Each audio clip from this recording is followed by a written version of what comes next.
السلام علیکم، آپ دیکھ رہے ہیں کی نیوز ایچ ڈی۔ میں ہوں حارث علی شاہ گیلانی۔ چلتے ہیں آج کی اہم خبروں کی طرف۔ بریکنگ نیوز سے آگاہ کریں گے۔ گندم مافیا کو ایک ہفتے کا ٹائم دینا نامنظور، غریب عوام کا مطالبہ۔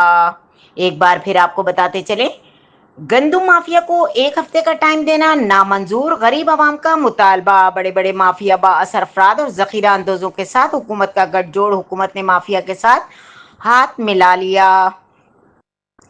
ایک تو مہنگائی نے غریب کسان کی کمر توڑ دی ہے، دوسری جانب سیلاب اور فصلیں تباہ، اور اب حکومت کی جانب سے مافیا کو 2000 والی گندم 3000 میں فروخت کرنے کی اجازت دینا ڈوبتے کو لات مارنا ہے۔